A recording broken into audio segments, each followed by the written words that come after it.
Let's start with a simple but critical idea. In IT security, we usually assume that if a packet looks valid, it is safe. But in industrial systems, in SCADA environments, that assumption is dangerously wrong.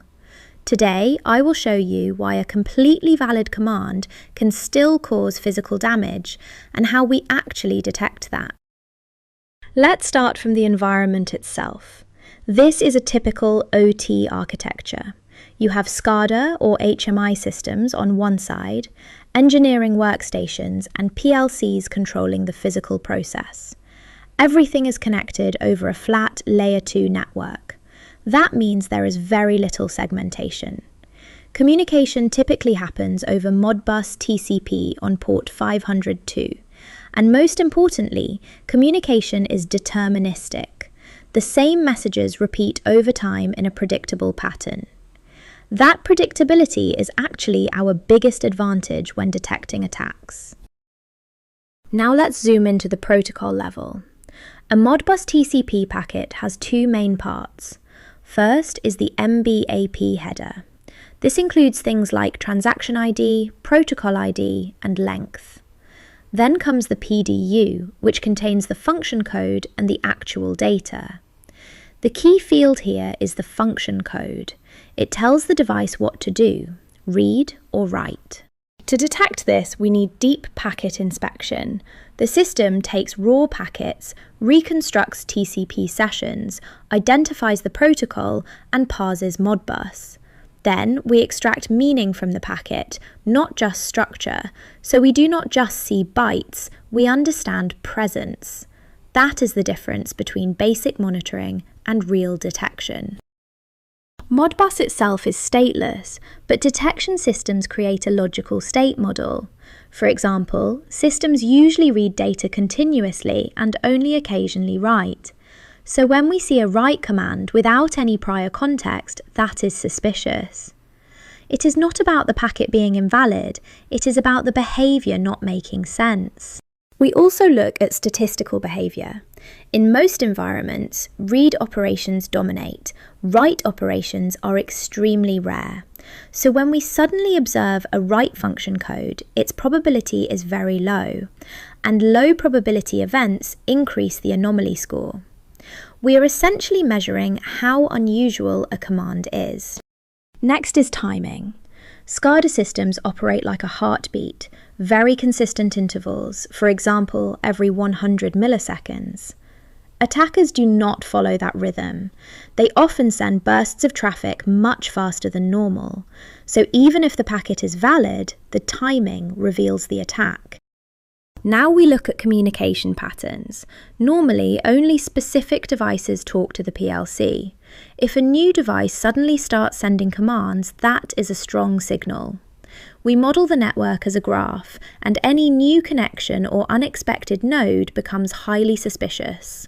Now we go deeper into meaning. Each register in the PLC has a purpose. For example, one register might control pressure, and that pressure has limits.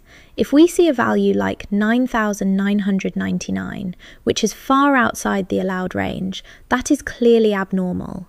So we validate not just the command, but the meaning of the data. This is where OT security becomes fundamentally different from IT. We look at the physical process itself. For example, if a valve is open, flow should be greater than 0. If that relationship breaks, something is wrong. So even if the command looks correct, we check whether the physical system behaves as expected. No single signal is enough. A write command alone might be legitimate, but when we combine multiple signals, unusual command, unusual timing, unknown source, and physical inconsistency, we get high confidence detection. This is where real intelligence comes in. Now we add deception. We deploy fake PLCs in the network. They look real, but they are not used by legitimate systems. If an attacker interacts with them, we immediately know, because no real system should ever talk to them. This gives us extremely high confidence detection. We also monitor PLC logic. Each PLC has a program controlling the process. We take a baseline of that logic. If it changes unexpectedly, we detect it. This is critical for detecting advanced attacks. At the highest level, attacks like Stuxnet manipulate everything. They change PLC logic, spoof sensor data, and hide from operators. At that point, the network may look normal, so we need visibility across network, logic, and physical process. So in the end, SCADA attack detection is not one thing. It is a combination of multiple signals. Protocol deviations, timing anomalies, graph changes, semantic violations, and physical inconsistencies. Only when you combine all of these, you can reliably detect attacks. And this brings us to the key insight. In IT, a valid packet is considered safe. In OT, that is not true. A perfectly valid command can still cause real physical damage. That is the fundamental difference. So single-layer approaches fail. If you only rely on DPI, attackers can bypass it. If you only use machine learning, you lose explainability. If you only use rules, they become brittle.